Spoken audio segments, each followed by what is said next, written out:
Welcome, welcome, welcome to another Sunday of When Black Women Gather. For those of you who haven't been here before, we are recording this session. So if you don't want your picture on your face on camera, now's the time to turn off your camera. Today we have an exciting, no, it's a relaxing, I'm calling it R&R, When Black Women Gather for Relaxation and Rejuvenation.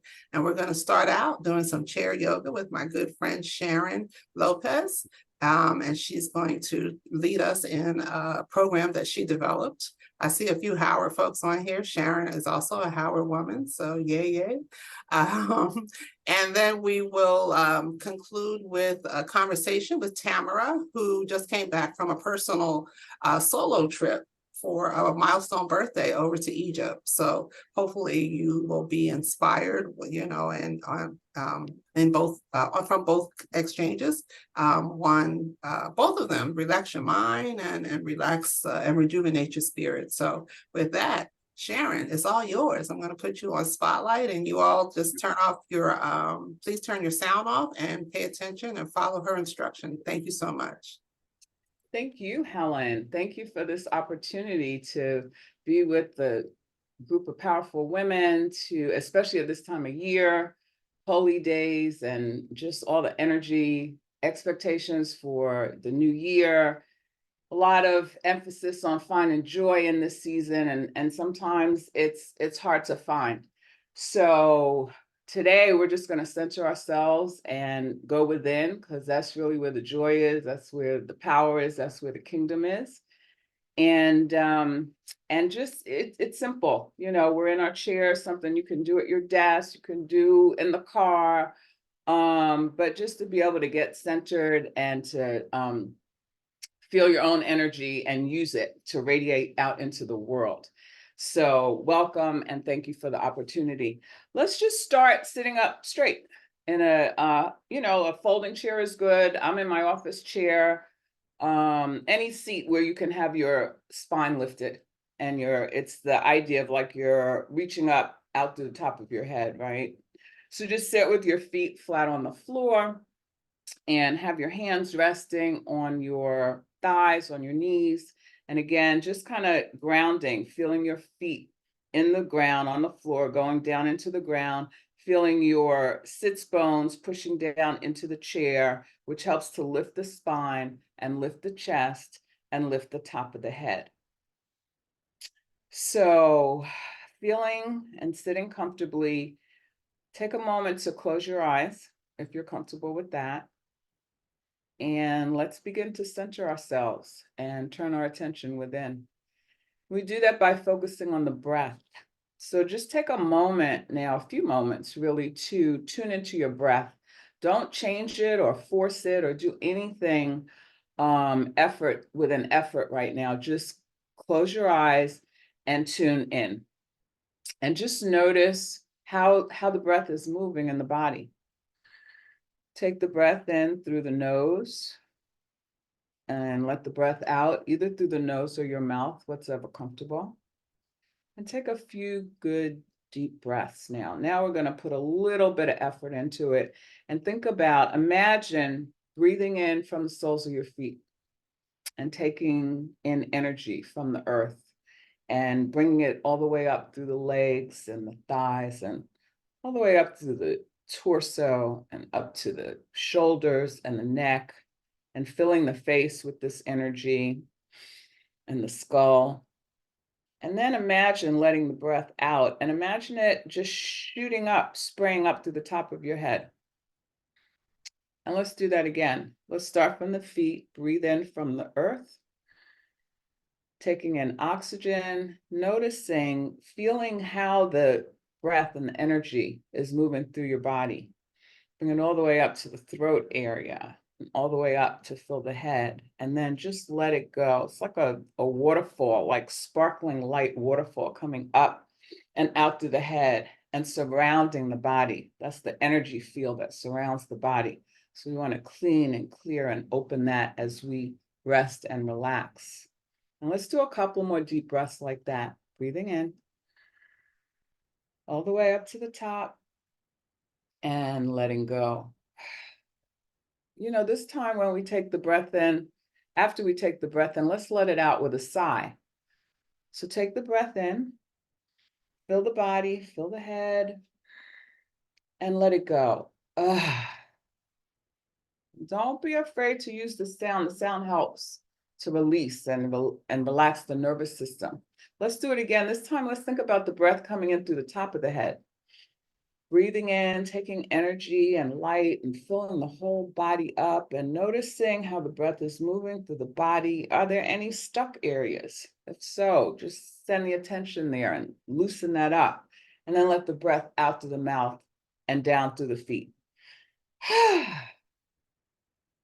And one more like that, breathing in through the top of the head. All the way in, filling the abdominal area, filling up the lower body, all the way down to the feet, and let it go. Now let's incorporate a little movement. And again, getting the energy flowing and the breath flowing. Let the hands be down by the sides. Inhale deeply and lift the arms up and look up to the ceiling, to the sky. And then exhale and let the arms drop and swing back. So we're breathing in and breathing out. And breathing in and breathing out. 2 more times, in and out. And in and out. And then let the hands rest on the knees. Tune in and notice how the body feels when you do that. You may feel some tingling, you may feel some heat. Just pay attention to how the body feels. Deep breath in and let the breath go. I want to loosen up the neck area a little bit now. So just sitting tall and move the head in no position to the right. Well, that would be your left probably, but to the right and then to the left and to one side and then the other side. And easy movements on the neck, and just notice, where does it feel tight? Are there any crinkles and pops and things going on? Just pay attention, move the head in the no position. One more time. And stay with the breath. Keep the breath moving. Bring the head to center. You don't want to hold the breath. If you hold the breath, you're tensing. So you want to keep the breath moving and flowing. And let's do that in the yes position. So point the chin up and drop the chin to the chest. And be careful, you don't want to cringe your neck in the back. You just want to lightly point the chin up. So it's not too much pressure back in the neck. And then bring the chin down to the chest. A couple more times. Breathe in. Breathe out. Breathe in. And breathe out. And bring the head to center. Take a breath. And we're going to do some light circles now. So drop the ear to the left. Slowly roll around, easy now in the back. Drop the ear to the right and drop the chin to the chest. And coming around, excuse me, again, to the left, to the back. Keep going to the right and to the front. And one more time around to the back and right to the center. We're going to go in the other direction now. So inhale right and easy back. Exhale left, let the jaw go and down. Keep going. Right. Inhale back. Exhale left and down. Last time. Inhale and back and left and down. Lift the head up. Take a moment. Observe how the body feels. Notice how the neck feels. And we're just going to move down the body and loosen up the shoulders a little bit now. So shrug the shoulders up. Let them drop. Inhale and drop. Inhale. Exhale. Inhale. Exhale. Once more. Inhale. and let it go. And again, take a moment to observe. Notice how the body feels. I'm going to ask you to put your hands on your shoulders, your fingers in the front and the thumb in the back if you can. We're going to do a few circles with the shoulders. So we're going to bring the elbows down, bring them in front. They may touch, they may not. Point them up to the ceiling and squeeze them back.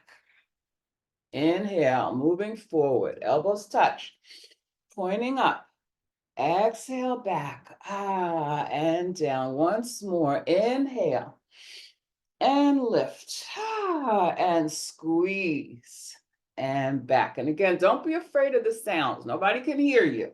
So use it to help you release. We're going the other direction now. So squeeze back, come up, touch in front and down. And again, squeeze. Inhaling, touching, and exhaling. Once more, and back, and up. Touch, and down. Relax, shake your arms out a little bit. Shake any tension out of the hands. Let the hands rest on the knees. Observe how the body feels. Observe how the shoulders feel. Stay in touch with the breath. I'm going to do a little more movement here again, loosening up the upper body. Bring your hand in front of you, straight in front. Cross it over the chest. Bring it so, and you're going to look at your thumb. So follow your hand, bring it back across the chest, lift it up to the ceiling, and stretch to the side. And then come up. We're going to do the same thing on the other side. So bring the hand in front, cross the chest. Back to the other side, follow the hand, stretch up and stretch through this left side or your right side and come down. A few more times, hand in front, cross the chest and back and lift and stretch to the side and come up, relax the hand down and again, front, cross. Open, up, stretch, and come down. I'm going to do that one more time. Front and cross. Watch the hand. Open and lift and stretch through the side. Last time, front and cross. Open and lift all the way over and rounding down. And sit up nice and tall. Again, observe how the body feels. Hopefully you're starting to feel like you're loosening up and like you can feel the energy, the power of your inner being rushing and coming alive inside. And so from there, we did that. Let's do, I just lost my little sequence, my train of thought. So let's just take a deep breath. Bring myself back to center as well. Good. All right. Let's do a little bit of a spinal twist here. So hands on the shoulders once again, elbows up. So we're going to incorporate core muscles here. So inhale and look to your right. So don't hold on to anything. I want you to use your core. Come to the center. Inhale right and center and left.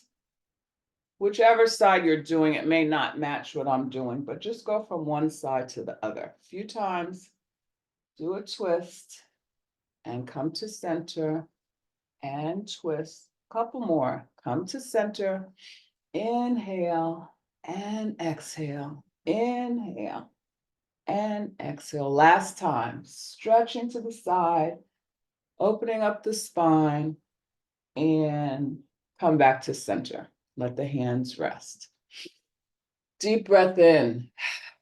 Observe how the body feels. So a little more on waking up the spine. We've twisted it. We've stretched it to the side. Now we're going to do a little flexion, front and back. So hands on the knees or thighs once again.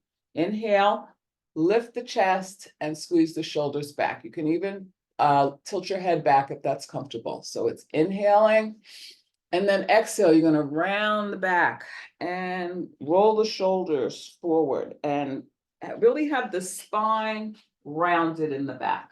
So inhale and squeeze the shoulders back, lift the head up, and exhale and round. And inhale, stretch and lift. Exhale and round. 2 more. Inhale and lift. Exhale and round. Last time. Inhale and lift. Exhale and round. And take a moment to relax and breathe. Notice how the body's feeling right now. Again, paying attention to what's going on within. Deep breath in, let the breath go.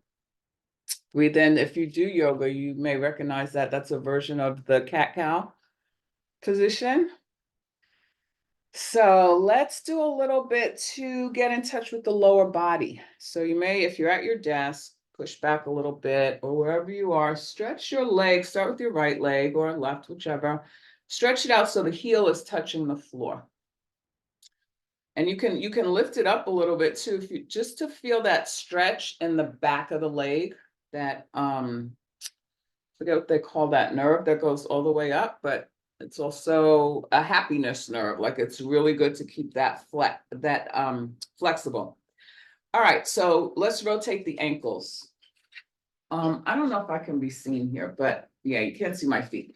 But in any event, rotate the ankles to the right. Roll them around, get in those joints, loosen them up. And let's go do the same thing in the other direction. Rotate the ankle and like feel the toes, like separate the toes. And then you could rest your foot down and then point the foot and flex the foot. Point the foot, flex the foot. Curl the toes, pull the toes back. Curl the toes and pull the toes back. And relax. Let the leg just flop down to the floor. Take a deep breath. Observe how the leg feels. And we're going to do the same thing on the other side. So stretch the leg out, press the heel forward. You can keep it lifted or lower the heel to the floor, whichever is most comfortable for you. Really getting in touch with that stretch in the back of the leg, the sciatica nerve, and then start to rotate the ankle. So go in one direction, do it a few times, loosen up the joints, get in there, get those fluids moving in the joints, and then go in the other direction. Stay with the breath, keep the breath moving and flowing. And point the toes and flex the toes, point the foot back and flex a couple more times. Scrunch up the toes, separate them, and then curl them back. Good. And then lower the foot to the floor. Take a moment and breathe. How do the legs feel?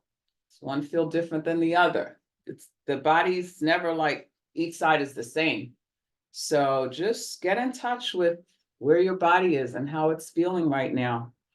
Separate the feet a little wide. So we're going to do some forward bends and swings. And you just want a little room for your torso to kind of flow through, to fall forward. And we're going to lift up like we did earlier and exhale. But come all the way down.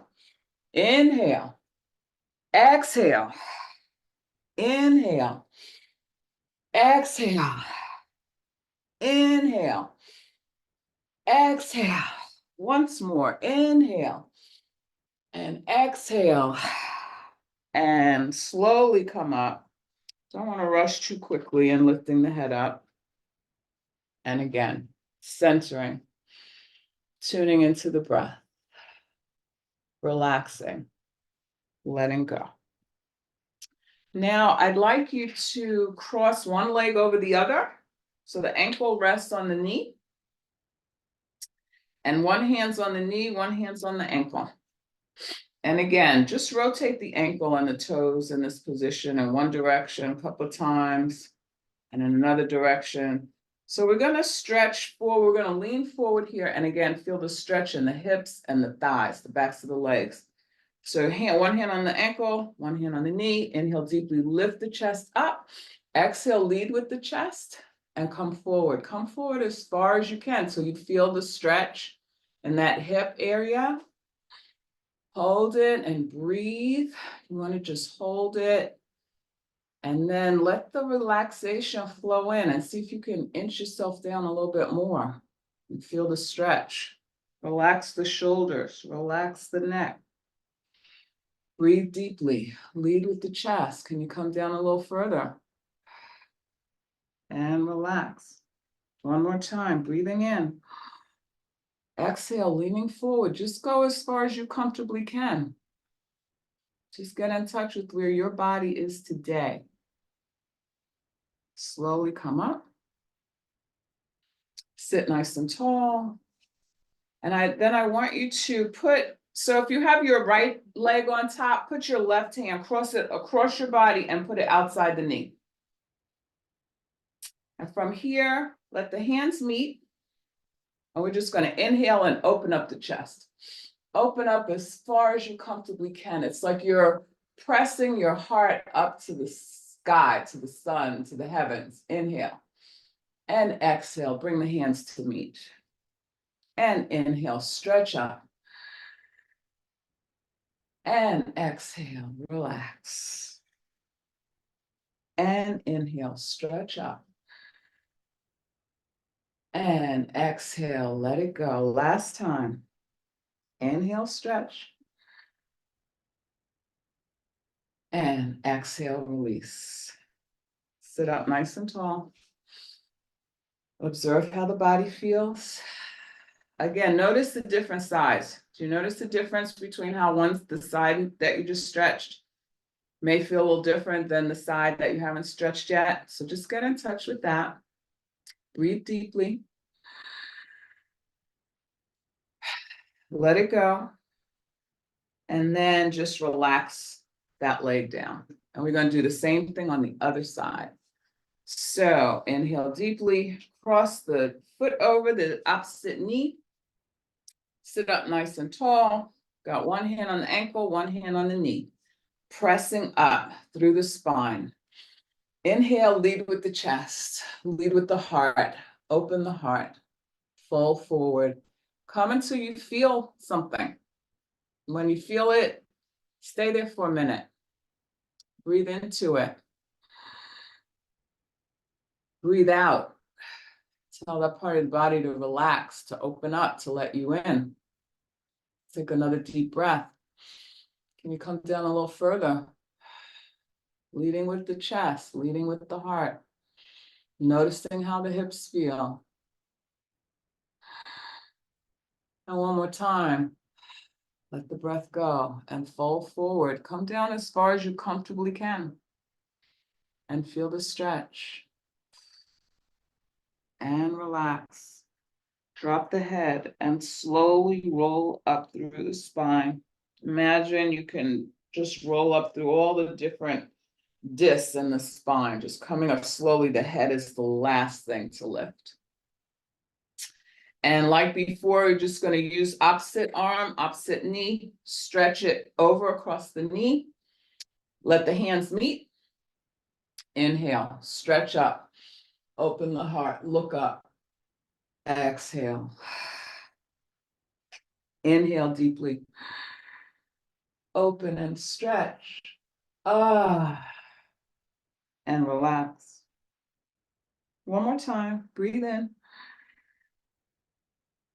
And let it go.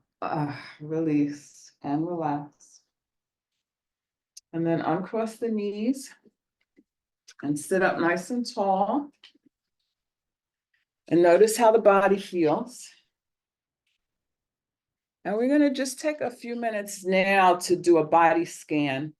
If you do yoga, this would be similar to what they call the corpse pose or the final relaxation. We're just going to go through the body Follow the sound of my voice.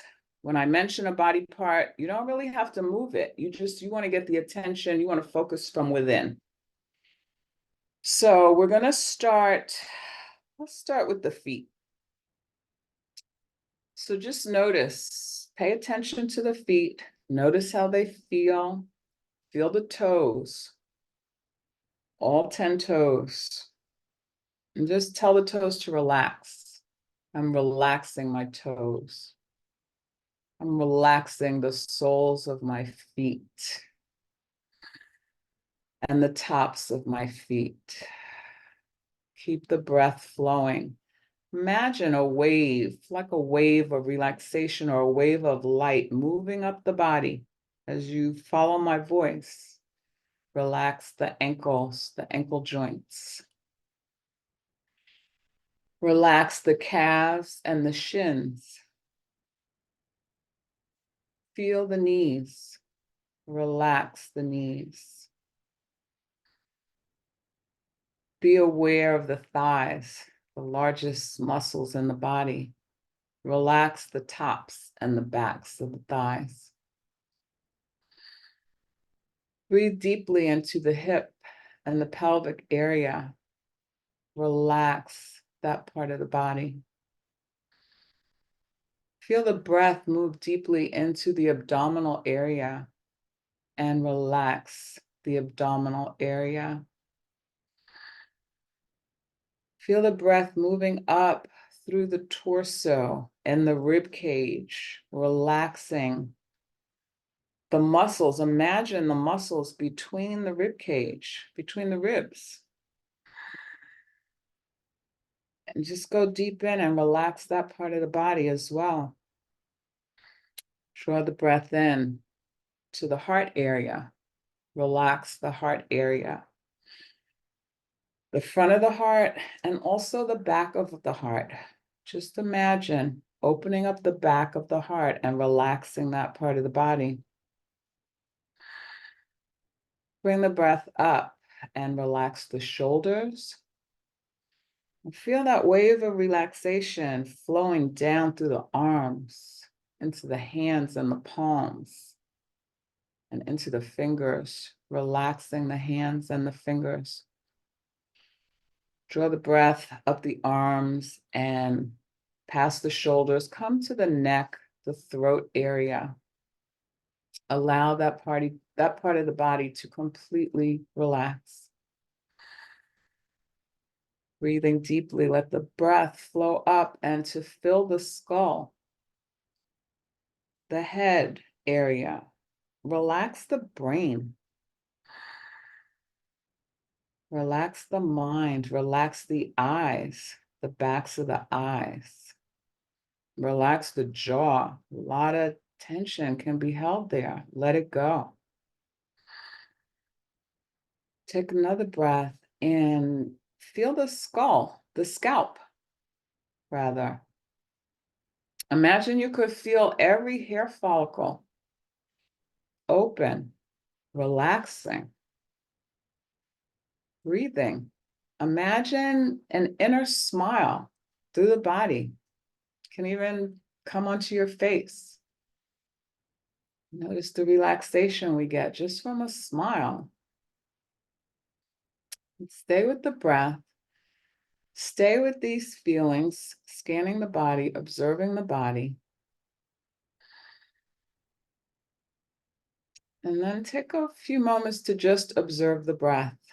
Again, not doing anything to control the breath, just watching how it's moving through the body, how it moves in through the nose. Notice where it travels to, how it's moving. Is any part of the body that needs some extra energy, some extra love? Use the breath, imagine the breath and send it there now.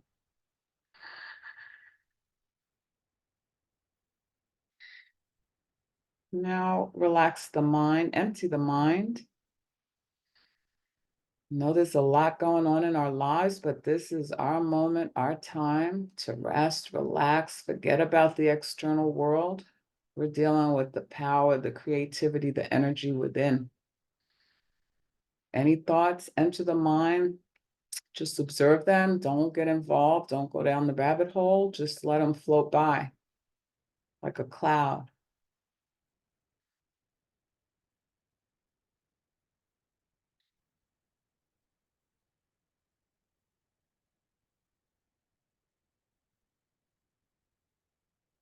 Observe the body breathing.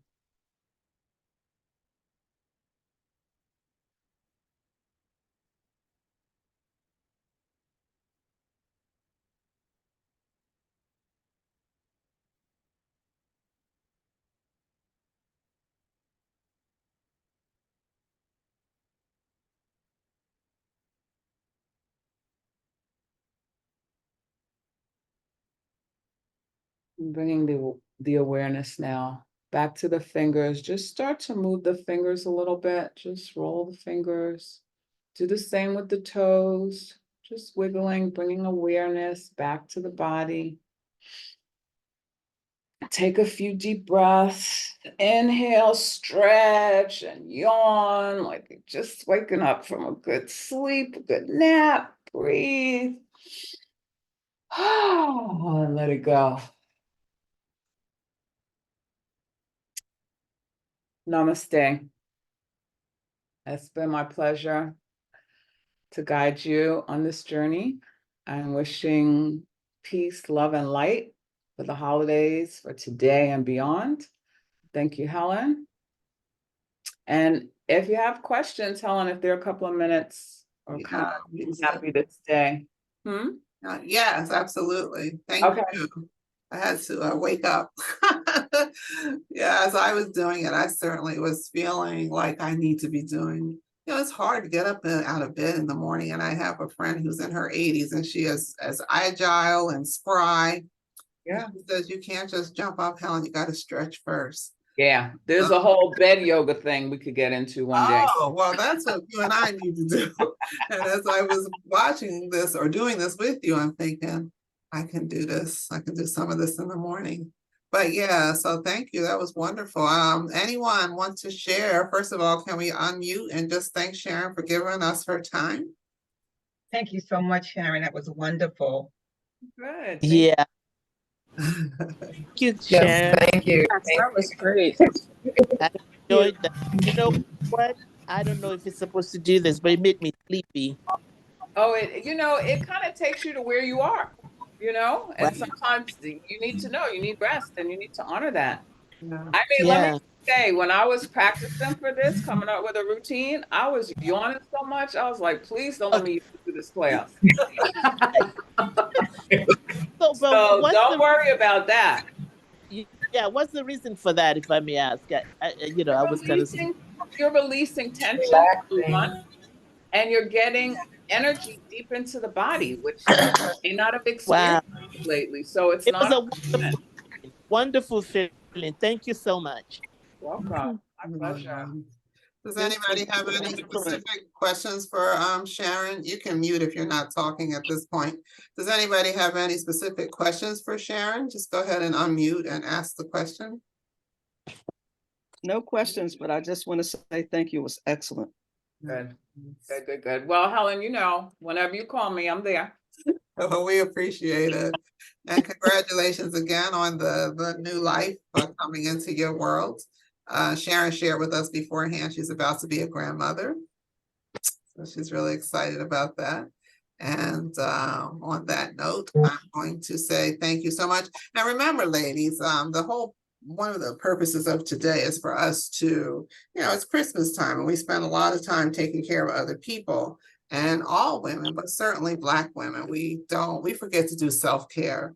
So, this video will be available to anybody online. I'll put it out there, make it a part of your routine. Start your day with Sharon. I like that. Yes. So, and on that note, Sharon, I know you have something else to do. Thank you so much. I'm going to stick around a little while because I want to hear it while I'm getting ready. Okay. Well, let me introduce my next wonderful guest. Thank you, Sharon. And oh, Tamara, your camera's not working. Can you tell me? You don't have it. It's not working for you. Can you hear me? Yeah, I hear you, but I can't. Okay, I don't. I'm trying to start. I'm trying to There you go. There you can- go. my Well, camera on? I see you, girl. Okay. All right.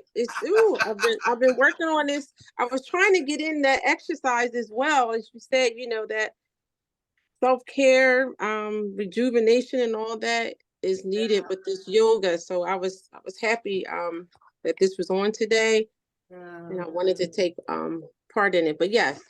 Okay, guys. Well, let me tell you a little bit. Tamara and I, when did we meet, Tamara? About 3-4 years ago, I guess, right? Yes. Yeah. Seemed like longer than that. It was I am before that COVID. game. Oh yeah, you're right. It was Just before COVID. COVID. So yeah. Mhm. But I am so proud of Tamara.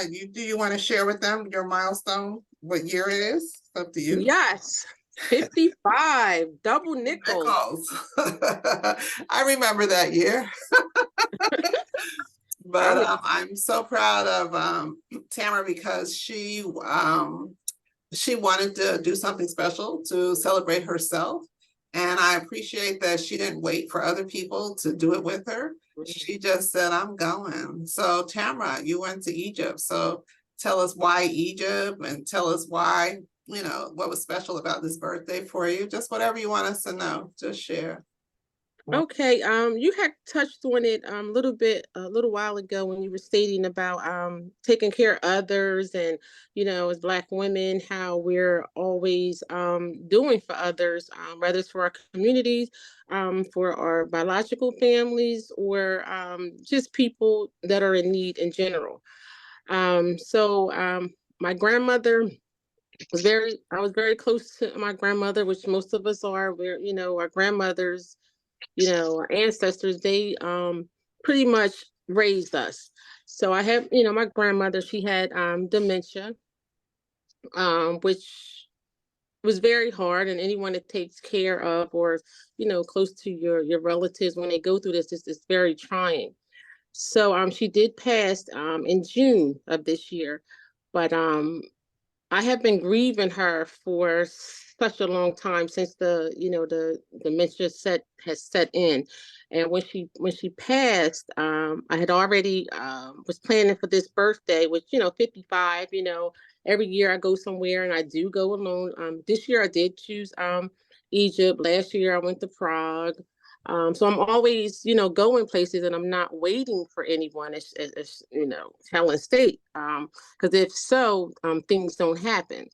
So when this birthday came around, of course I wanted to do something, but I was still in the middle of helping, take care of my grandmother. I almost canceled the trip because we think about ourselves last. Um, but I decided, I think the ancestors were talking to me, my grandmom and everyone else was saying, no, girl, you go, you do you, and you have have yourself a good time. So if I go back last year when I was planning for it and all the other years that I traveled by myself, we got all these girlfriends. Oh, you should have told me. I would have went. I want to go. You always going somewhere. Yes. So I'm like, okay. So this birthday coming up, I had the itinerary. I kind of shared with I don't know if she can bring that up or not. I shared in the email. So I had the itinerary with the amount and how much it is. So I'm sharing, so maybe I'll have a little birthday crew going with me on my birthday, which I have done with my sisters and others. I put them together, birthday trips for people to go. And I'll be adamant trying to get people to go for other people. So anyway, I share it. I get a couple people, oh, okay. And then by the time it get time to pay that money and, make it done, nobody was there. And I'm like, okay, no worries. I'm still going to go. And again, in the middle of, my grandmother's getting worse and, things are getting trying. You got to have paperwork and, you going. So you got to get different paperwork signed because I went with a travel agent. It was solo, but it was with an agent. So I missed the marks of bringing in, my paperwork. But again, this sister, and it was called A Way to Africa. Tiffany was her name. She, I had shared some things that was going on, and and my birthday and her mom's birthday is the same day. So so we kind of had that in common, but she stayed, we were like, if you sure, we'll make it happen, Tamara. If you really want to go, we can make this happen. So when I say the ancestors and the gods was putting everything in order for me, that's what happened. So I did end up getting all my documents together. I ended up going. My birthday was September the 20th. I went from the 16th to the 27th. They put together a beautiful package for me. When I tell you, it was something that was needed, and something that had to happen. And I think had I not went, I would not be where I am, today. Because this trip, although, 10 days or so, I was able to go by myself, very safely. I had a personal tour guide. I had a personal driver. They picked me up. They took me wherever I had to go. They checked me in. I stayed in 4 different hotels, all 5-star plus. Just gorgeous. I mean, you could kind of see some of the things that are coming up. So it was definitely needed. And then after when I get back, a whole lot of chaos happens in Egypt. Because this trip was offered in February, which was a group of people were going. But I like to travel on my birthday. That's something I've done for me, as self-care, not self-maintenance, but self-care, for me to acknowledge me. I also am the president of the National Hookup of Black Women Camden chapter. So I, do nonprofit work, always, giving back to my community. So I feel like my birthday is my time and my day to do something for me. Finally, after I've raised one daughter. She's 36 now. I do have a grandson that's 6. So just being able to understand how important it is to care for ourselves when it's needed. And when I was there, it's the whole you said why Egypt. As African Americans, we all want to go to the motherland. I did do Ghana, so it's like I'm very conscious and understanding who I am and where I come from, and wanting to experience those things. I'm a spiritual person. Talk a little bit about because I've actually done Egypt. Was my first country in Africa that I went to. And if you haven't been to Egypt, I strongly, strongly, strongly encourage it. Our ancestors left us lots of people can try and act like Egypt is not Africa, but they left us so much evidence that it is. But anyway, talk to me about what was your experience and what did you, and I lived in Ghana for 6 months.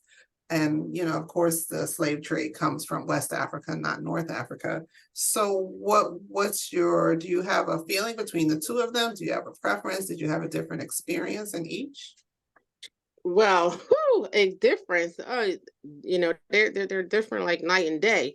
You've been there, you know this, but Ghana, very welcoming. Come home, welcome home, sister. Embrace. This is welcome home. Glad to have you back.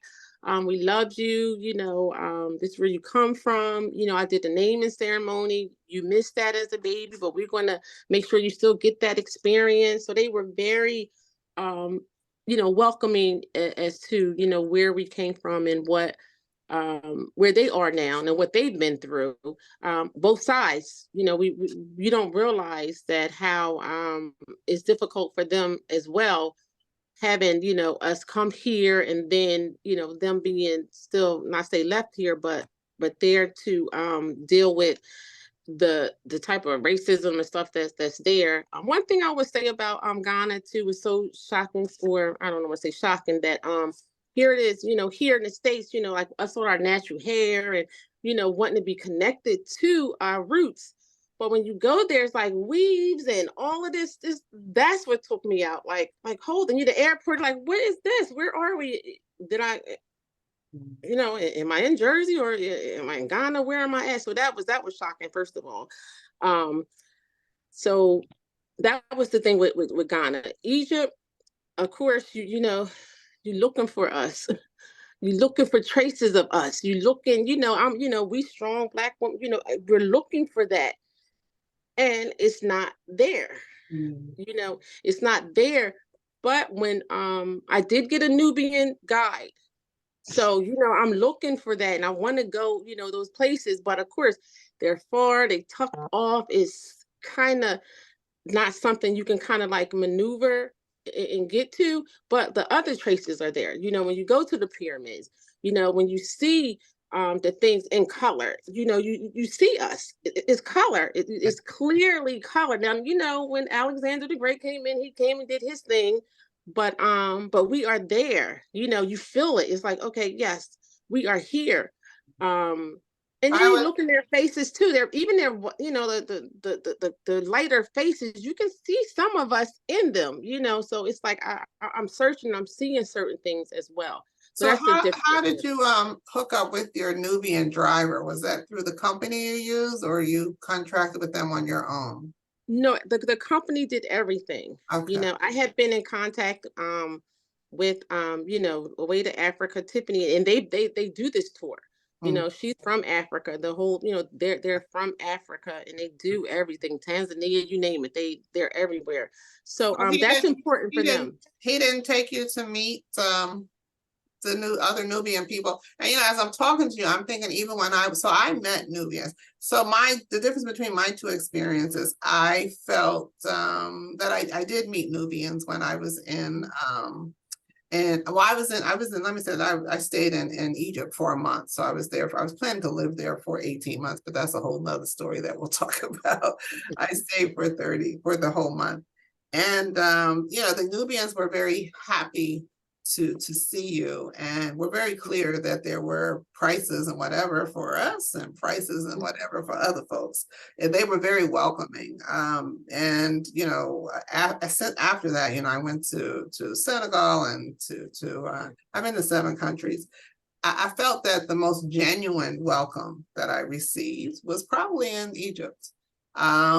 Because they weren't trying to sell you anything. They were just happy to see you and welcome home. You're my sister. And I think, knowing that the Arabs, as Jocelyn put in the chats, there's this aggressive effort by them to kind of erase Black history there. Oh, yes. And that's not good. But the signs that I saw that our ancestors left us, I remember, and I should have pulled up my pictures to share with you all. I remember going into the museum, and any hairstyle that we wear, from dreadlocks to afros to twists to whatever, the wigs were all there. When you go into the catacombs or into not the pyramids, but wherever there were hieroglyphics, the hieroglyphics were with people of color. So they were definitely telling their story about themselves with people who look like themselves. So it's just really powerful, but I'm taking over. Even the mummies, to me, I think that was the number one highlight as well. And when you look at the hair, you can see the plaits. Yeah. You can see that in the hair. So, and then in going in there, I kind of felt like, how you go into like a burial, it's like you feel like you shouldn't be there. Wow. It's like this is their resting place. Like how we're gawking at, we're kind of disrupting their peace. Absolutely. But so I kind of felt that going there, but I couldn't help but to just look at everything in the hair, the hands, the feet, the ones that were out, and it was just like, and then the skulls were different, it like we have our skull, but theirs went all the way back, and it's like it was a lot. The trip was a lot, and I also talk about going into the pyramid. I thought that was fascinating. Oh, it's the pyramids. Well, first of all, they're tiny. I mean, first you gotta be hunched over, and then it's hot as heck. But going into the pyramids, and just seeing the walls and what and how the people, like you're saying, they were telling their story, so you knew what they look like. What the story, what their daily life was kind of like. So I don't know. I just kind of like when we were in Ghana, and you go into the what was it, like the bath, the last walk, and things, you kind of feel like connected. And, I just felt like they're our ancestors. They definitely look like us. Mhm. But like you said, they try to whitewash it as well, is that, oh, they just from being in the sun, so you can hear other guys, talking, well, the more lower class people, they were, appeared to be, brown, but that's because they were in the sun. So, and other ones that were in the house, but they were lighter because they didn't go outside. Just saying all kind of different things. So Yeah, did you realize before you got there, because I didn't, that you were going to be hunched over and kind of like descending into the pyramid? my mom and my parents had been, so they was like, oh my God, they had to be midget people to be in there. So I kind of was thinking that, but not like that, like, not that much. I mean, I'm tall, but yes, you couldn't even go, you had to be so low. And then like, I'm walking, my legs is long, like up in my chest. So yes, it was, especially the one in Cairo going all the way up. I didn't make it all the way to the top. Because again, like you see, it's one way going in and one way coming out. When you say it's so narrow, so you trying to go up and then people coming down. And of course, I went in September, but it still was hot. It's still hot. It's the Dickens there. So it was hot in there, no air. And then, I have asthma. So it was mind over matter at the time. So it was like, oh my God, I'm going to go over here and not, be able to breathe and all that. But I had my had my puffer, but it was just so tiny in there. I couldn't make it there. But I went to another different one that I got to go in, and it wasn't all that walking. It was walking down, not as walking up. So that wasn't too bad. But Unfortunately, yet they're very tiny. yeah. I don't remember which one I went into. So for those of you who haven't been there, there's 3 here. And I was trying to pull up your pictures as you were talking on your Facebook page. I'll find them as we talk some more. But there's 3 of them and they're right there all together. And I don't remember which one we went into, but they didn't tell you that you were going to be bent over. And it seemed like you're bent over for a long time going in before you can stand up. But we were able to stand. I didn't think it was, and once you got inside, it was very normal. And I remember thinking how, brilliant they were, because here, if you're going underground, you're in a basement, it's kind of musty. Like there was nothing. The air was fresh, and you're trying to figure out how in the world did they, get the tombs in, the caskets in there, the tombs in there, and out without damaging the structure. I don't know about you, but it was, you walked around. For me, I walked around every day in absolute amazement. Yes. Even still, they can't figure out how the pyramids were constructed. And you went to Luxor. That was, Ooh, and then Luxor, more calmer than Cairo. Definitely slowed down a bit. But in learning, like they're still learning different things. They still got new pyramids or tombs that they're finding, so it's always something they're learning there. So when I went to Cairo, to Luxor, like I said, it was more calmer, but they get to see, like with the tombs, like how they got them in, and some of the tombs that they found, with the water, over the years, of how some of them were empty, and how some, were wet, and how they found them. Somebody had a hole in the ground, and then next thing you know, they dig deep and they see all of these where all the tombs were, of different people, I guess, of more people that not of kings and queens, but just regular, the regular folks. So yeah, that was interesting to see. But it was a nice trip. I'm glad I did it by myself. I can imagine, like, if I had a group of people, what that would have been like, because I got to come and go as I please. So that was exciting for me. And then, like, I did balloon rides. I did. you did a little bit of everything from what I was seeing on Facebook. That was beautiful. Yeah, Yes, I did. fulfilling trip. So what was your favorite place? I mean, you went to Alexandria, you went to the Red Sea. The Red Sea.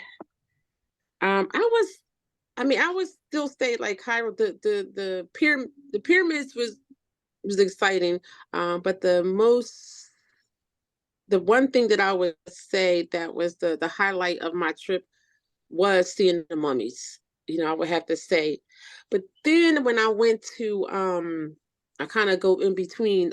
When I went to the Hanging Church, the churches where where it's called Virgin Mary's Church, where Virgin Mary and Jesus stayed. That was in hiding.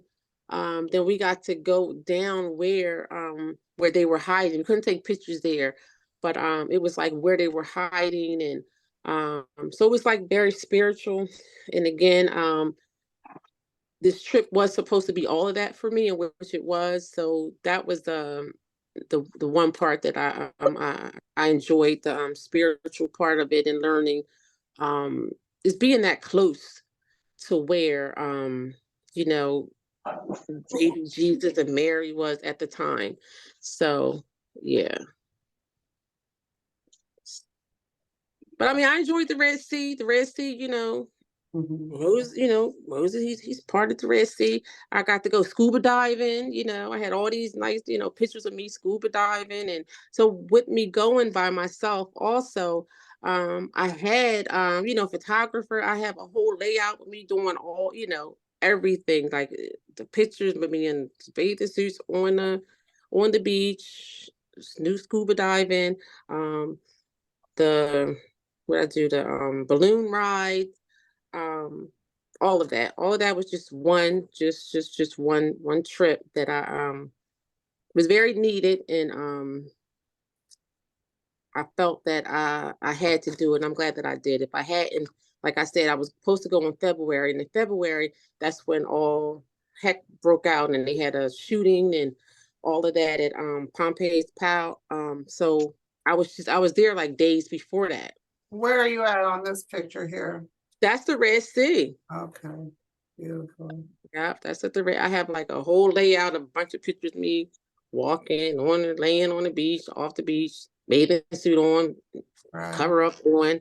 So yeah, so that's interesting. I remember going to Sharm el Sheikh, which is just across the Red Sea across the sea from Israel, which I never had any interest in going to, and I certainly don't anymore. Never did anyway. But I remember seeing the Muslim women, so talk about the dress, because I remember before getting there being told that, to cover up, you didn't have to, they pretty much said that they couldn't be responsible for what happened to you. So cover your arms, don't show your legs. And I went in June for my birthday also, and it was hot, but apparently not nearly as hot as it is in the months that you went. And did you, I saw that you covered up. Yes. So, but I would see also my travel agents, they were telling me that the more like that you wear in the light, like clothing that you wear, the cooler you will be. So I actually was cooler with the clothes on. It was hot, but I didn't feel as hot. Now in the days, now I see some people, back out and all that kind of stuff, but that sun beating on you, that was horrible. But yeah, I felt cooler. Now I didn't have to, I didn't, like wear like stuff all over all the time. But like the days when I was going like to the pyramids and things, I was kind of like, but I wasn't covered up. I was just like covering my skin basically from the sun. So, but they tell you that, if you that's just for their women, but I wouldn't go into a church all, like armed, like shoulders out, nothing like that. I wouldn't do that in my regular church, so, so I wouldn't have done that anyway. But no, you don't have to be all, how they wear, but I did buy, a traditional, long dress like they had, just to, because I was there. But no, they tell you don't have to. And each of the guys said, no, you don't, you don't have to. But so I guess, times change. I don't know, but they wasn't, forcing that. And I've heard and I've read too that going there that, the men will be rude to you and things like that. I did not experience any of that, anything. Yeah, But one thing go ahead. I did, I found in traveling, and most people would say like, oh, when you go to these places, how do they treat you? They don't, treat you, like, because you're black and this and that. I said, it's a class system. I've learned anyway. When you have, when you're moving around and you able to be in certain, places, and you treat it differently. It's like in Prague. Prague, there's no black people there hardly, but there's still people cleaning the grounds and doing all that other kind of stuff. They're white. So they're treated by class. So it's not necessarily you because you're black, it's because what you have or what you don't have. So I didn't think, when I came, over there, like, oh, she's black, let me treat her bad or not, be rude to her. I don't get that when, when I travel, it's just like when you have and you're able to tip and you're able to do, they don't look at you like I feel like over here is worse. If you go to the South or you go to certain places, it's just, they just look at you like, no matter what, unless you're a ball player or something. But yeah, I didn't feel any kind of racism or anything like that in any of the places that I have traveled. So how did you eat? Because I know when I was there, you were told not to eat anything that came directly out of the ground because of the water. And I'm sure you did a cruise on the Nile. Oh yeah. Mhm. Somebody just asked if they want American dollars. Yes. They wanted American dollars. Mhm. I did have their money. Because I go to AAA, I get my money first. But I did have their money, and I had, our money, but they would take especially like tips and stuff, they would take our money. And when you go, to the bathrooms and stuff, you got to pay everywhere. I don't You remember. gotta have money. Yeah, because them women in there, you gotta, and they For the they tips. don't. Yes, for tips, they don't have, and it's like they're the lowest, this, and they very kind. Beggars. I was They're there kind. in the 90s. The begging was the poverty, I should say, the poverty Okay. was just unreal. Yeah, I didn't really see that. I did see when we did the balloon ride, because we did that over the Valley of the Kings, I believe. So in that area, it was little kids that was there. They wanted to kind of sell you stuff, and when we waiting for the balloons to come, so they were coming there, and then they would just they kind of look at you, and you know then they would try to get you to buy stuff, and then they would be like real like keep coming and coming. You say no, and then it's like, whoa, they're getting to be a little bit too much, and then we kind of moved on. But yeah, that was the first time I saw that on my trip. Like you said, in Ghana, it's like all they just kind of like attack you, and you'd be like, enough, all right. Yeah, But I remember, and so when I was in Egypt, I was dating a guy who was stationed there, and so he had been there probably for a good 4 months or so before I went to visit. So, I kind of saw things, and then when he would go to work, I would just get on the buses and, do my thing like a regular person hanging out in the city. So, and you saw the kids begging. I'm trying to think of the big shopping. Oh my God, I can't believe I can't think of the name of it, but it's a big shopping place that's still there because somebody who just went. I don't have my necklace on. I got a. oh yeah. Do you have your cartouche? Ooh, I bought two. I got the silver one and the gold one. I have a gold one. I'll go get it and show it. I'm sure you guys will say I wear it all the time. I took it Oh, off. you found it? Because I thought you had lost it, right? Oh no, I lost a beautiful bracelet. Oh, Beautiful. bracelet. Okay.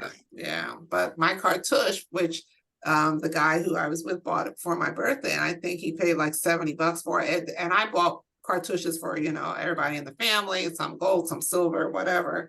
And you can't touch it now. I mean, $500. how much? They wanted $500 For a cartouche? of our money. Yes, Yeah. for the nice thick one.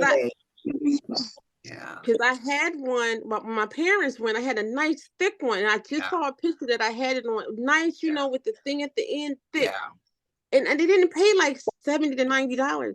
So I ended up getting one, but I got one for like $300 because it's like, come on, like $290, like $270, something like that. So maybe $289. Yeah. So, but and it's thinner, you know. But I wanted to. Well, it's 18 karat gold, so Mhm. somebody needs Oh, a yeah, mute. I'm not sure who that is, but somebody needs a mute. It's 18 karat gold, so it's thinner. But no, I had bought a bracelet, which was like 5 or 6 or 7, like a bunch of cartouches made into a bracelet. And I remember, I don't think I paid $200 for it. And I was torn between which one, but anyway, it never came off my arm and I lost it. I just thought I would die, literally. And I had never had it insured. I didn't even know what it was worth. And, you know, I have to shout out to State Farm. They just gave me the maximum that they could give me because, and when it broke, I took it in the shop. The guy fixed it. And I said, oh, no, I shouldn't have been wearing it because I didn't think the clasp was tight enough. And I was on my way there Saturday. I got distracted. And when I looked down at my arm Sunday, it was gone. Devastated. And then when I looked into what it was worth, because the jeweler has said to me, he says, do you know what this thing is worth? And I said, no, it doesn't matter. I'm never going to get rid of it, you know? Oh my God.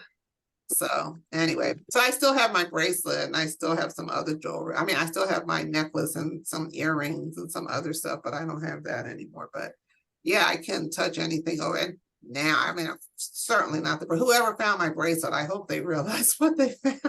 Mhm. But it was a great vacation. So you recommend solo travel and why? I definitely do. Because like I said, now, especially since when I had planned to go and then I was going to just go with the group and not go for my birthday by myself. And then, you know, all this stuff broke out in Egypt. So the February, the November group, I was supposed to go in November. The November group didn't get to go. So they postponed it to February. And if things are still not calm, they're not even going to be able to go to who knows when. So I'm glad, you know, I went for that. So the solo trips, I think are, you know, each time when I went, because like I said, I went to Egypt by myself. I went to Prague by myself. Before that, I even rode to, where did I go? Martha's Vineyard. You know, I drove in, went to the Cheers, Boston, and did that. Went to, I didn't stay on the island, but I did, you know, take the ferry over to Martha's Vineyard. And then before that, I had took a ride to Connecticut to go to where the Amistad was and all that. So I recommend, because during the trips, if you don't go, I think you will, you know, regret not going to these places. I think I would have not went, and then because I'm still waiting for people. I still haven't, all my other friends still haven't been, so I would have probably still been waiting. So I recommend it. And I think sometimes, you know, spiritually, when you get to experience some things, you know, by yourself, it stays with you. And I think, you know, the ancestors, and, you know, you feel the presence, of people, especially, you know, during the nighttime or during the your prayer times, you know, you have that time, and you feel, I felt close to people that I hadn't seen. Like I said, I just had lost my grandmother, so I Were you felt that. concerned about your safety at all while you No, were? no, again, I believe, you know, prayer do Oh, change there's your things. cartouche. There's your Oh, cartouche in that picture. okay. Is that Oh, it? I was just trying to look at some of the questions too, and answer some Oh, questions that people had. yeah. But yeah, no, I do. I just recommend just take a trip. I say even start going out to eat by yourself sometimes. Just to see what that's like. That's, you know, some people never did that, or, you know, do anything on your own by yourself. And it's like you enjoy your own company. Yeah. But it is good, you know, I travel with my family and friends, and, you know, booze and things like that, and, you know, had a good time. But the solo trips, you know, they're special. Because of course at the time nobody wanted to go, so Right. they're special. But if I answer some of these Yeah, questions, so let me open it up for anybody. Do you have any questions for Tamara? Is anybody here? How many people? Let me some take people wrote in the chat. let me see. If anybody wants to help me with the chats, feel free, because I was trying to look at pictures and stuff. I wasn't following the chats. A lot of people are asking who you use to coordinate your trip. Okay, it was called Away to Africa. That's the Black-owned place you were talking about? Yes, ma'am. Away to Africa? Mm-hmm. Away one word. Excuse me. Can Yeah. hi, this is Diane. Can you share? Or do you have a number for them? Yeah, actually on the itinerary, was that on there? I don't know. I'll send it to folks if they want. We can share Yeah, that. Yeah. Right. Okay. Yeah. Yeah, I have her on my phone. Again, my computer is acting up, so I'm on my phone right now. So I do have that information. So I could I'll share that with Helen, and she can share that, because when I tell you they were amazing. Everything just went right into place. And like I said, even beforehand, and one thing I want to add too is that for safety, we're on WhatsApp. So, Okay. everybody who travels, you got WhatsApp. So on WhatsApp, Tiffany, she's in communication with me. She stayed in the States. She didn't come. But with the tour guide and the company that she used on ground, we all were on WhatsApp together. So when I was at the airport, who I was with, they sent me a picture of who, was going to be picking me up. Then when I was with the person, they take a picture of you. So you get off the plane, they take you over instantly to get your visa. So it was a person there, with your name, to take you, to get your visa. Then he dropped me off downstairs to get my luggage with another gentleman. So he got my luggage. Then we walked out of the airport to the car, the driver that took me from the airport to the agent, Muhammad, that puts everything into place. So then, we're there. But in the meantime, we take a picture, we on there, and Tiffany's like, welcome to Egypt, we're talking. Okay. And then from there we go on. So yeah. Oh, so you were totally by yourself. You weren't with a group. No, ma'am, by myself, yes. Okay.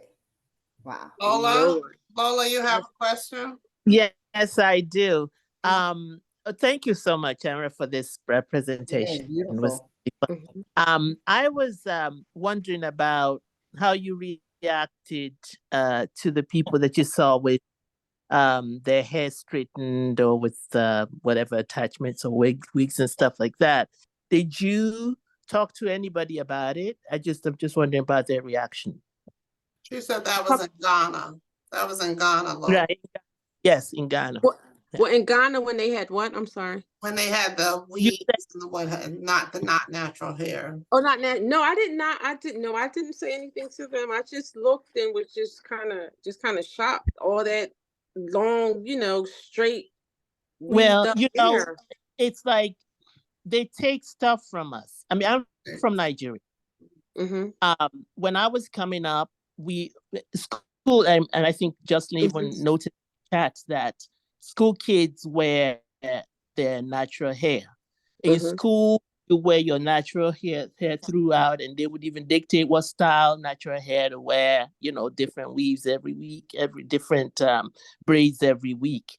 And I was growing up in Nigeria, there very, very few people. I mean, there was no what do you call it? Perms. Yeah, perms didn't exist. The best you would find would be maybe older people might straighten their hair with a hot comb sometimes. Most people wore natural hair. So everything they do now, we kind of got from here. So, you started African Americans, I looked up to when it comes to fashion and stuff like that. So when you started wearing locks here, wearing extensions here, they're wearing extensions there. people talk about bleaching. Bleaching didn't even exist in the 60s when I was coming up in Nigeria, but everything that they do now, they got from here. And they don't really see it as anti-Blackness or anything. It's just fashion to them. So it's the way Yeah. to look pretty, whatever. Yeah, Just that's, Yeah, that's I think interesting. we're just surprised, I guess. I think we just, like you said, things is here as well. We got our sisters here with weaves all the way down, their back as well. And, Right. and they're fine. They're family members there, it's just that I just thought that when I got off the plane just to see that, I was like, Yeah. I They've pretty much I remember having the hair thing when I was in South Africa. Because I had I think when my hair was natural, but right before I went, I had what do you call the Dominican blow dry or whatever thing. oh So yeah. Ooh, they assumed I had a perm. when they Um, burn your scalp. but I after being there, I think 2-3 weeks, because I was there for 6 weeks, I went to the beauty salon to get my hair washed. And they were, I think if I had told them that I had not washed my hair in 2 or 3 weeks, I don't think they would have touched it. They are so colonized that they are thinking that they need to wash, white people, they wash their hair every day. And I remember the women's, long story short, so I remember the scene in the beauty shop. It went through the beauty salon that I had not washed my hair in 2-3 weeks or whatever it was. And, I'm Wow. trying to tell them that that's very standard, that we don't need to wash our hair like that unless you're swimming or doing something, like that. And then, of course, once they washed it, now I've got a fro. And people were, I was in the back of a taxi one day and we were at a red light, and the people next to us, the police officer, they're honking the horn. So I'm not paying any attention. So the driver, he said, they want you. And it was 2 female cops. And, I didn't have like a magnificent fro. I had a decent fro. And they were mesmerized. I'm in Africa. They're mesmerized by my hair that was in an afro. Is it yours? Is it real? So, and in Kenya, the same thing, but just very interesting, this whole hair thing. But again, as Lola says, the way of the West is the way that, folks go. And with the whole bleaching thing, I was in Jamaica 2 weeks ago, and my friend surprised me. She said that it's the men in Jamaica who are bleaching their skin. I think in the 60s it was a thing here for Black Americans, but I don't know anybody who bleaches their skin here that's Black American. So who knows? It's just crazy. But yeah. Yeah, I mean, if you go take a look at Diana Ross in the 60s and look at her now, I don't know what she did, but she's not as dark as she used to be. In Nigeria, some people call it toning. They say they're toning. I'm like, you're bleaching. Yeah, I don't know. And then I remember asking a Nigerian guy, like, why would in Africa, why are you bleaching? And Nigeria has a larger epidemic with it than anybody else from what, we hear. And he said, and I said, like, if you don't love dark skin in Africa, then where? And he said they weren't doing it to try and be white. They were doing it to be beautiful. And I'm like, do you hear what you're saying? Like, your dark skin is not beautiful. So they don't recognize, they don't. It's horrible. Yeah, they don't recognize anti-Blackness. They don't recognize the white supremacy and all that because they don't live it like we live it here. Yeah. So, but those are all the results of colonization. Of course. Yes. Yeah, and through then, the missionaries and the NGOs, they make sure that they keep all that nonsense going on the continent. Yeah. So anybody else want to share about times that has anybody been to Egypt? Jocelyn, you've been to Egypt, haven't you? No, I haven't. Oh, you haven't? I'm shocked. I've been everywhere else. Has anyone else on here been to Egypt? I went to Egypt last year with my sister and best friend on a tour. We did a tour with the group. And what'd you think of it, Miss Scott? Oh, it was wonderful. We had such a great time. Our tour group, it was intentional. We started in Cairo, and then we went to Luxor. Stayed in a nice hotel. We did the Nile River. We cruised on the Nile River. Our tour guides, it was a Black owned tour group, so our experience was making sure that they shared the Black history with us, and we went to the Nubian village, sat in their home. They showed us their homes.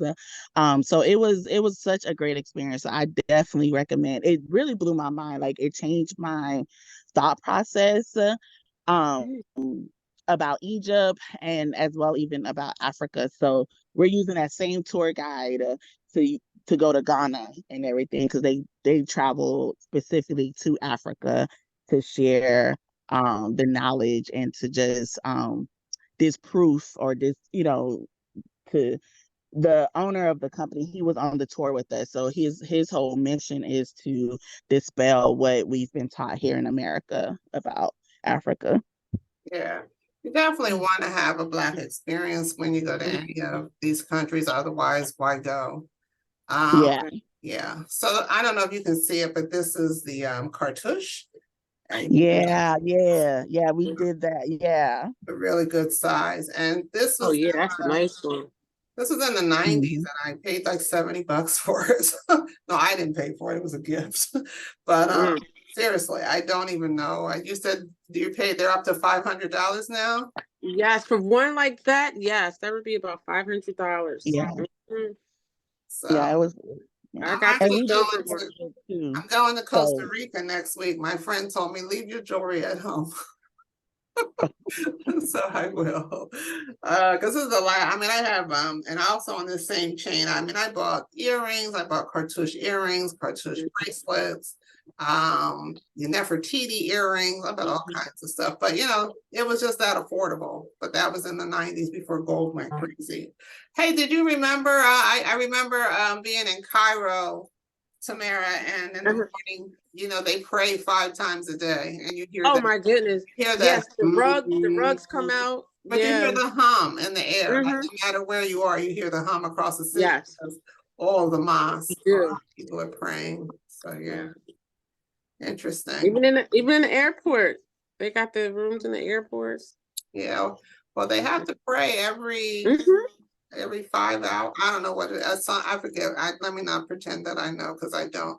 But I remember, because I was thinking of staying there. So I had met a woman online before I got there, and we had interviewed, and I worked in telecom at that point. She worked for AT&T. So, I could have stayed there and worked with her at AT&T. But anyway, so they invite us to dinner, and we're thinking, oh my God, what are we going to take? Because we're thinking Muslim. Everybody's Muslim.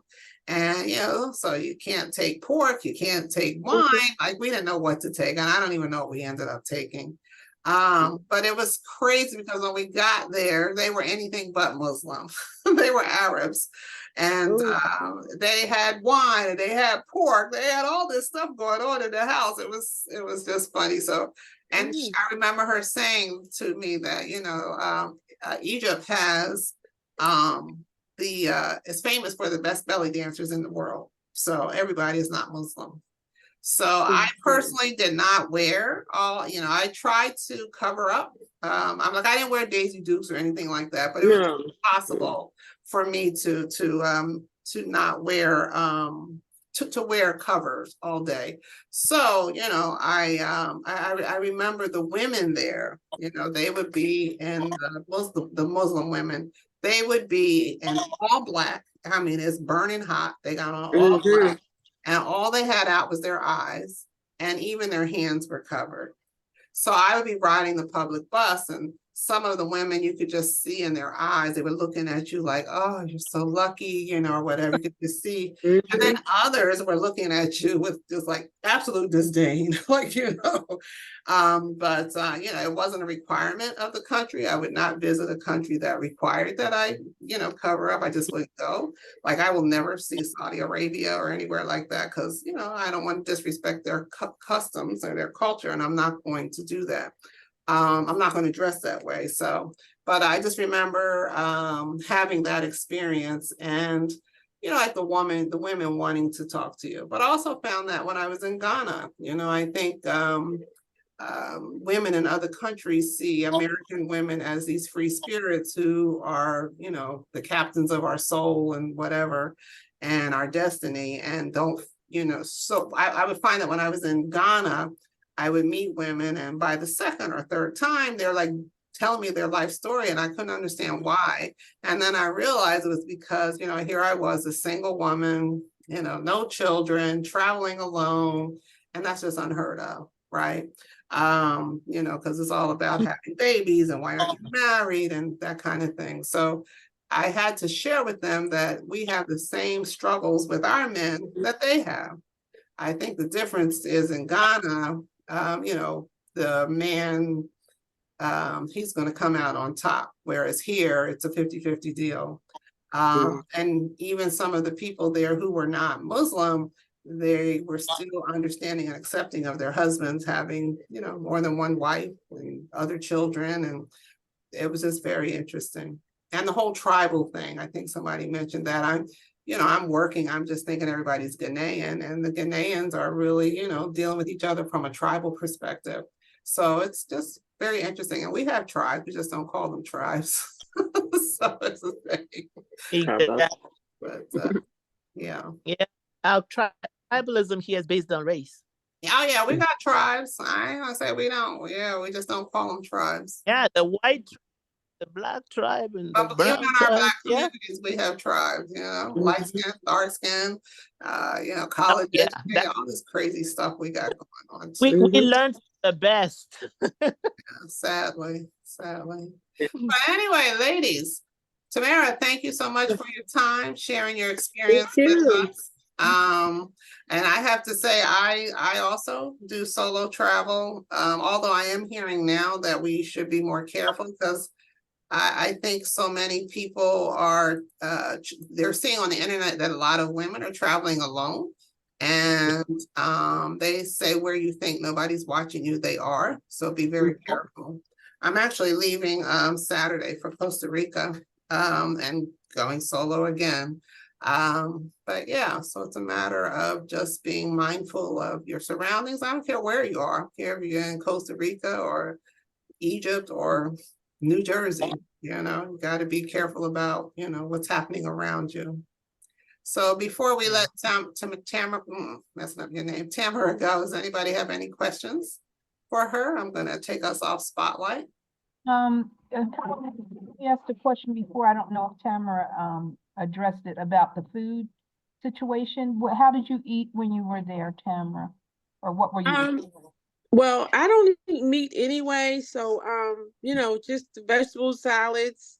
They have, like, oh my God, this okra that was out of this world, and they had their Egypt bread. I'm sure people who went know about the Egypt bread, and they like have different things you could dip in.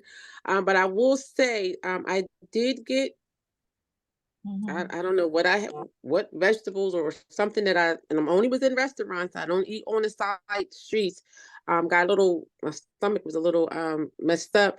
But my tour guide, she said, I'll go get medicine. And she went to the pharmacy and got this one little pill I took, and everything was fine.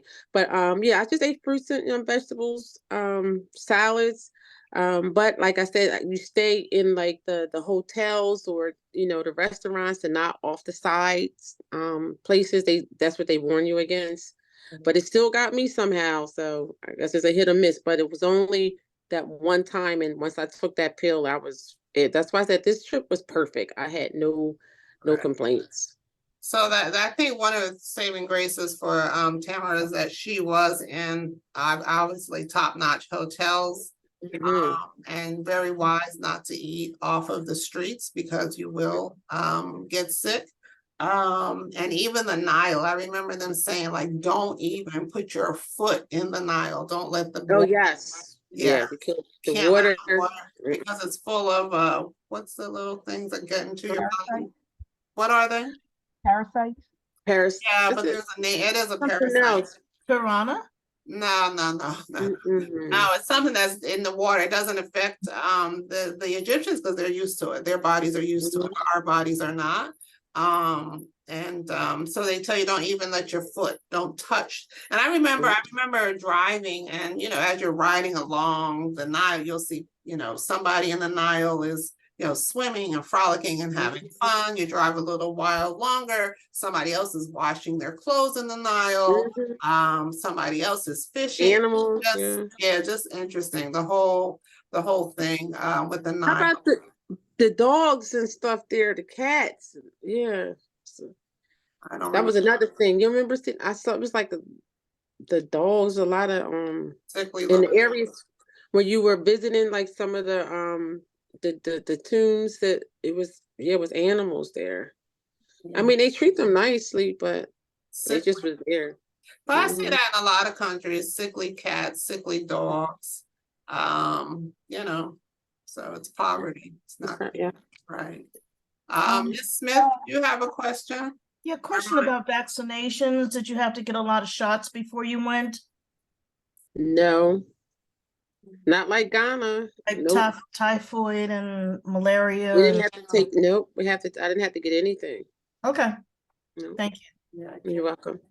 Ellen, could you Yes. talk a little bit about the significance of the jewelry, I forget what you call it, Oh, cartouche? The Patouche. So what happens when they would dig up the tomb, and my bracelet was beautiful because so when they would dig up the tombs, they knew who it was by the cartouche. So when you go there as a visitor, and it's not just in Egypt, but Egypt is known for it. So your cartouche you get, and it has you can get your name on it. You can't see, but it's hieroglyphics. Can you see that? So that's my name. And at the bottom is a lotus flower. The lotus flower is just for good luck there. And then if you see this other piece hanging on my chain, it's a scarab, which is a ladybug, which is also considered good luck there. But when they would pull up the tombs, they knew who it was by the hieroglyphics. They knew whose it was by the hieroglyphics on the tomb. So my bracelet, it had Nefertiti, it had King Ramses, it had Cleopatra, and it was really cool because I could give kids a history lesson just by what was on my arm. And so that's the significance of it. So you'll see them all over. And when you go into the catacombs and the tombs and what have you, when they have the reason that the paint is still on there, I don't think they would let you take a picture, but not with you couldn't use a flash. So the paint has the painted figures of Black people have endured because of that. You can't touch inside the tombs at all. You can't touch any of the walls or anything. And Tamara, I But- see you have yours too. Yeah, I went and got mine. So yeah, so we have the your name. That's my name. So The they holographic. custom make these for you all, to put your name on. Yeah. Yes. And then they have all the symbols. I did get the symbols on the back. Mhm. And then they were doing something new with the black with the silver. This is a new, well, my parents didn't get it when they went the first time. So, and then on the back, I have all the symbols on the back of there as well. Thank you. Yeah, it's a great, I found, it was just, I don't know, it was my first, like I said, it was my first country in Africa. And I think, I resent it so that that even in the 90s, there was this, if you didn't know better, you would think that the Arabs were the original people, and they're not. And I'm sure you all heard recently where they got angry with Kevin Hart because he said that he was going to the motherland or something like that. And it's been a couple of instances where the Arab people have come out and, they're trying, everybody want to rewrite history. So, they don't want it, the blacks were not the original people, blah, blah, blah, blah, whatever. It's in Africa. So one thing we're sure is you were not the original people. So, but there's a lot of controversy going back and forth about who are the real Egyptians. So Helen, I just want to jump in. Yes. I'm a retired educator, and in our books, Kemet, as really is the proper name, was considered part of the Middle East. Even though on the map, you could see clearly that it's part of the continent of Africa. So some of the white Caucasian teachers would tell the children that Kemet/Egypt was in the Middle East. And I would have to tell them, no, that is incorrect. She's giving you misinformation. And also with the Medu Netra, which is what some people call hieroglyphics, that they would call it a shin rather than a cartouche. Really?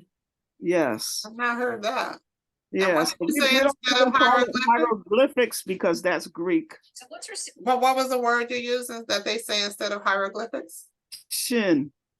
Oh, like shin. front of your leg, a shin. I thought you were saying shin was used in place of calling it a cartouche, but you're saying instead of hieroglyphics they called it shin. Instead of hieroglyphics, it's called the Medu Netra. Oh, okay. The cartouche is called a shin. That's what I thought. So that's just part of learning more about our culture. But thank you so much, Miss Reddick. I really enjoyed experiencing vicariously your trip to Kemet, and I hope to get there one day. Yes, do go. Well, once the unrest, it's just kind of not safe right now. I know I wouldn't go now because but yeah, when it's safe. And so next year I think I'm going to try Ethiopia. So let's see. People say it's a great place to go. I've not been. Rwanda. Oh yeah. I think I want to go next to, in terms of Africa. I have a friend who I met when I was in South Africa. She's in Botswana.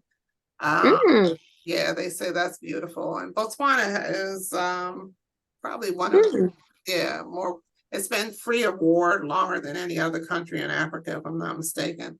And Namibia is supposed to be beautiful. I haven't been there. So Zimbabwe.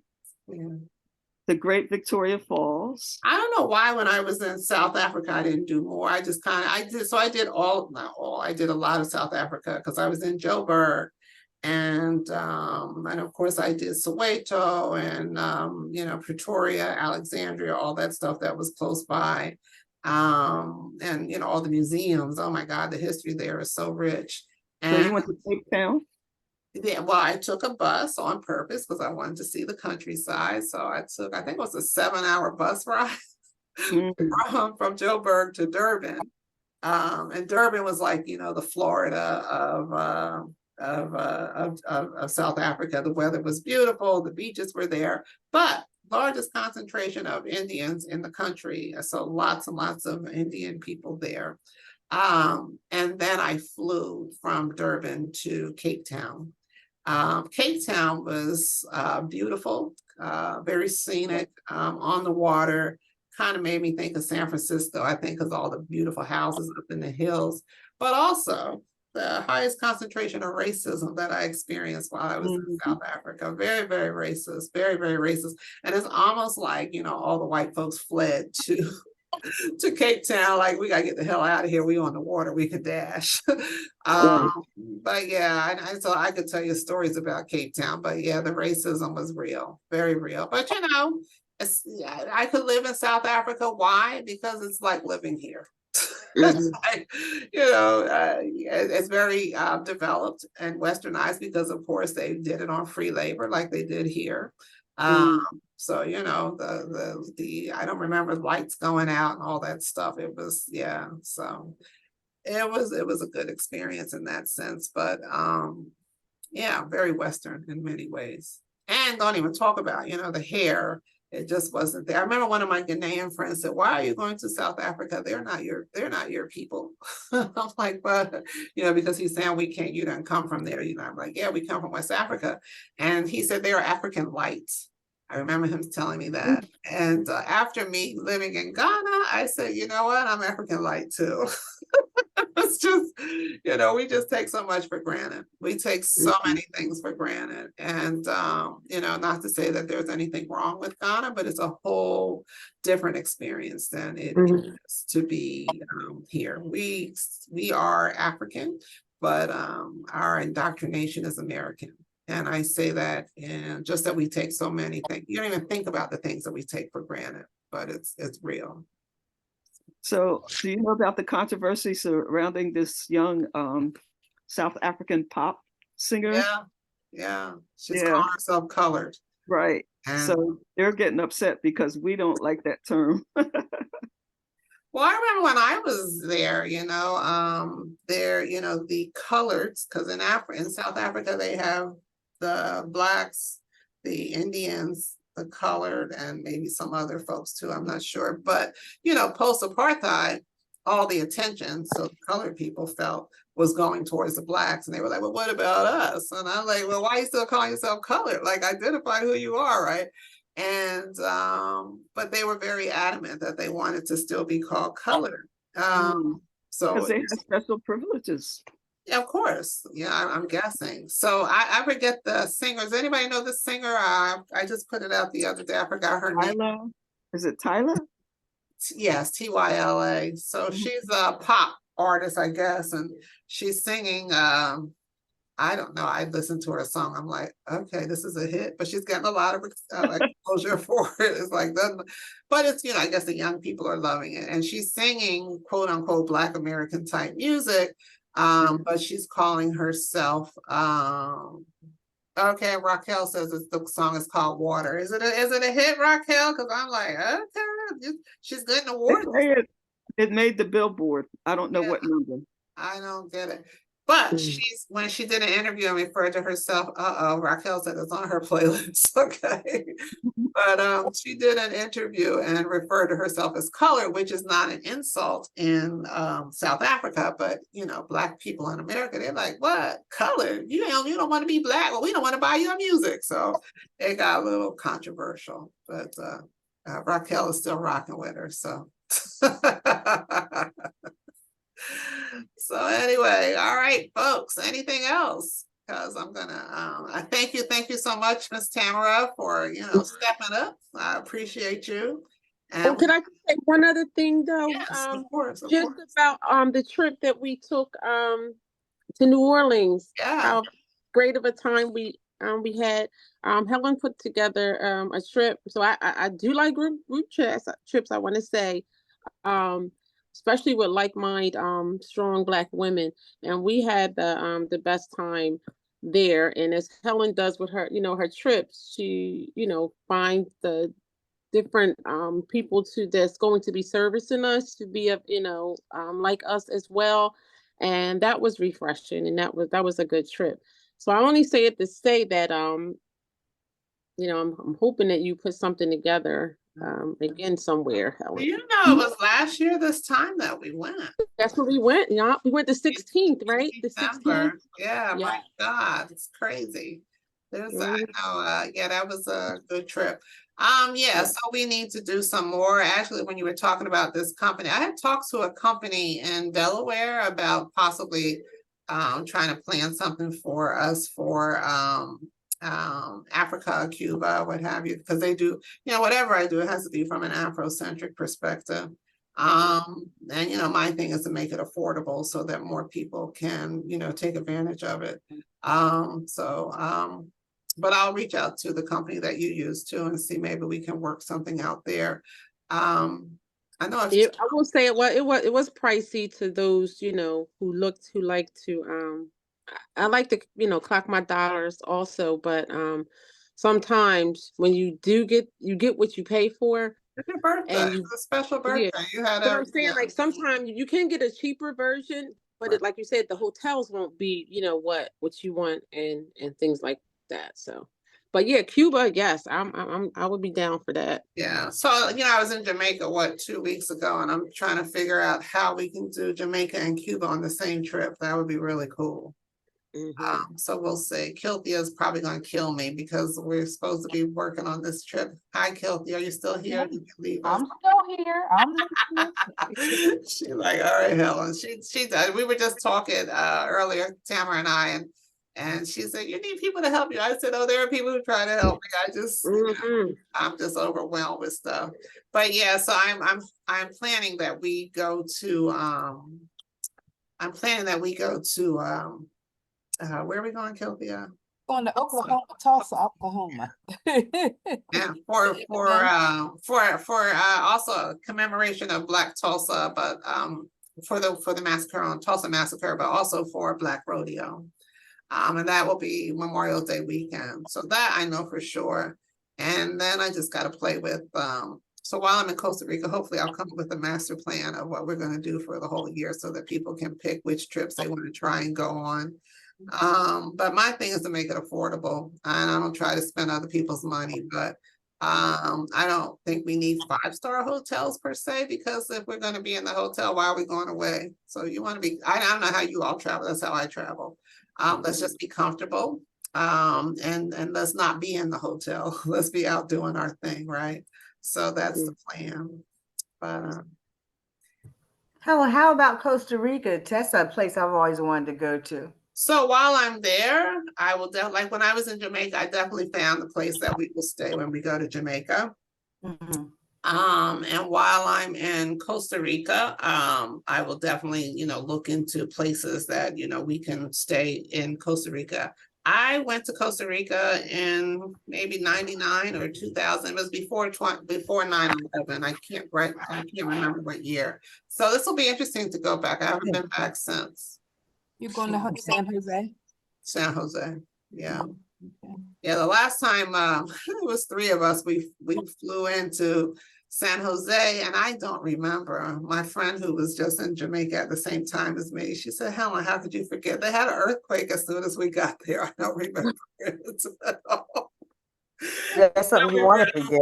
And then we rented a car and we drove to the Pacific side of the country. And it wasn't that we were driving very far. It was just that it's not very developed at that time. This was, 20 years ago or whatever.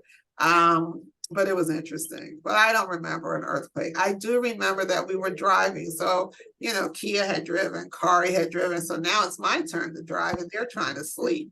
And we're driving along. If y'all can imagine, the blacktop just stopped. I slammed on the brakes. It was just like we ran out of tar. We stopped building this road. So figure it out from here on your own. It was crazy.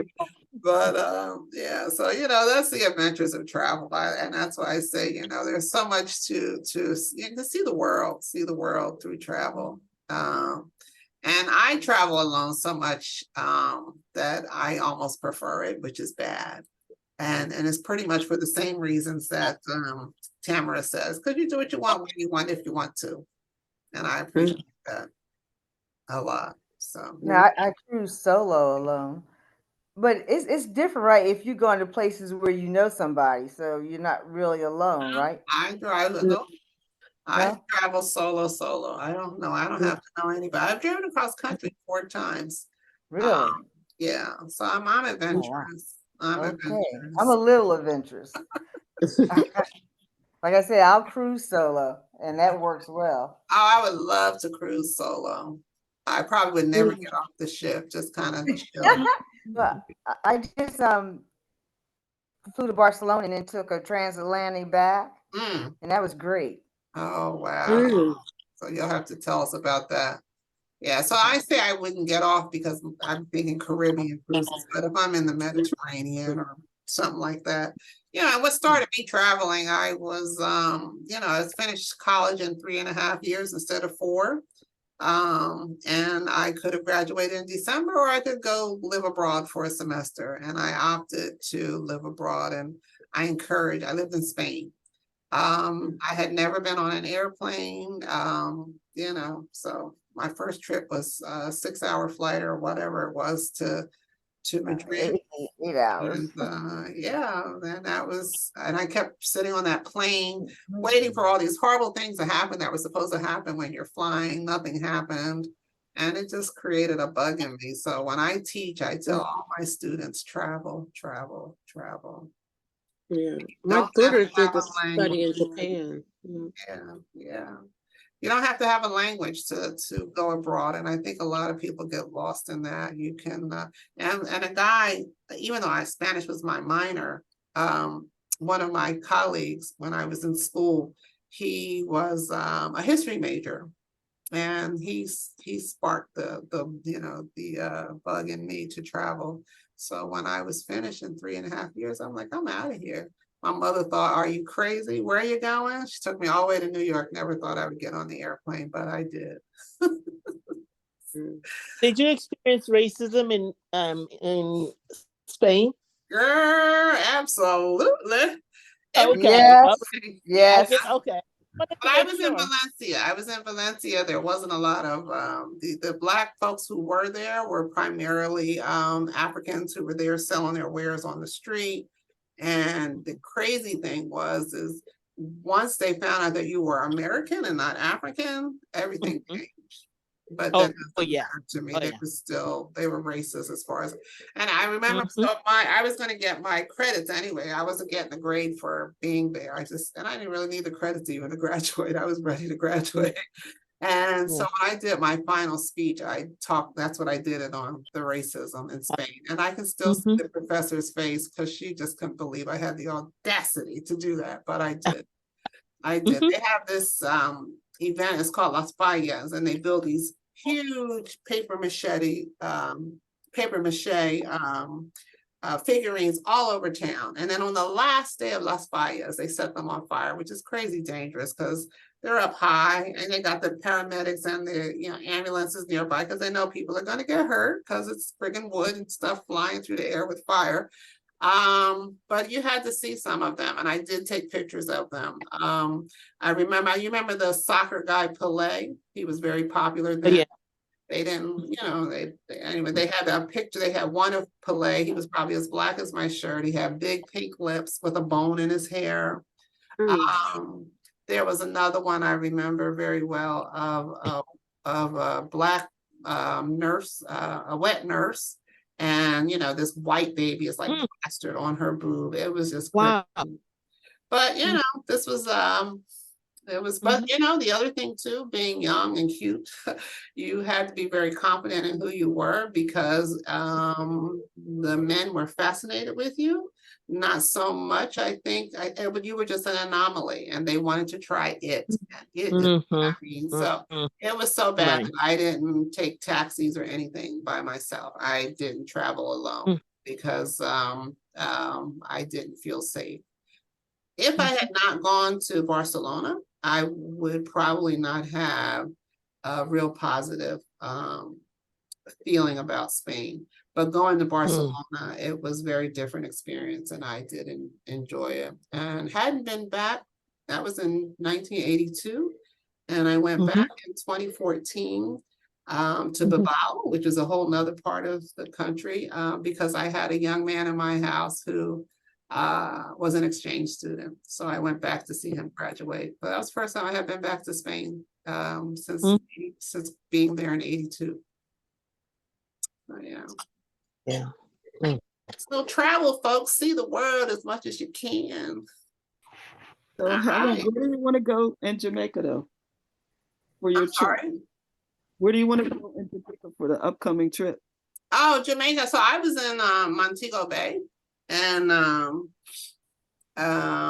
so that's probably where we would be based anyway. My friend who lives there, she has a house in Kingston, and she has a house in St. Anne. And so I spent some time with her, and then I spent time in Montego Bay. But yeah, you can do day trips from Montego Bay. You can go to Negril, you can go to Ocho, so. Yeah, I think. I remember, is not Montego Bay pretty poor? No? It's a resort. Oh, a resort is. I mean, I understand there's a resort, but outside of the resort. Right. Kingston is the straight up hood. Okay, that's what. Well, every place has its haves and have-nots. My friend lives very well in both of her, she lives in Kingston in a very upscale neighborhood. But unemployment is real, poverty is real. So, you have to be very, very careful, even as a native. Right. But so I don't know. It's all relative, because people come here. I think we give this impression that how America, people come here, they can't believe we have homeless people and poverty. I'm always careful not to Or somewhere else. yeah, I mean we perpetuate the roads are paved in gold and all that crap. So I try to, when I'm in those countries, I try and encourage people to embrace what they have, because you come here and it's just not what it's cracked up to be. I had big fun in Kingston though. Oh, yeah, of course. Yeah, absolutely. So anyway, folks, let's sign off and say good night. It is 6 o'clock. This is early for us. I'm not sure that we're going to hook up next week. I have someone who's scheduled to come on. Raquel, we need to have you come on and do something with us too. Raquel, I'm calling you out. She's like ignoring. Sounds good. She's ignoring me. She's not. But I spoke to let me do the sign off and then we can talk about what's coming up real quick. So for those of you who are regulars, can you please unmute? We can just sign off like we always do. Yay, yay, yay. When Black women gather, amazing things happen. and this has been another amazing gathering. Thank you so much, Tamara, and I hope you guys, and I know you enjoyed Sharon, and I'm going to put the video out, and you could definitely do your yoga in the mornings with Sharon. So on that note, let me stop recording, and then we can talk for a few more minutes and head on out.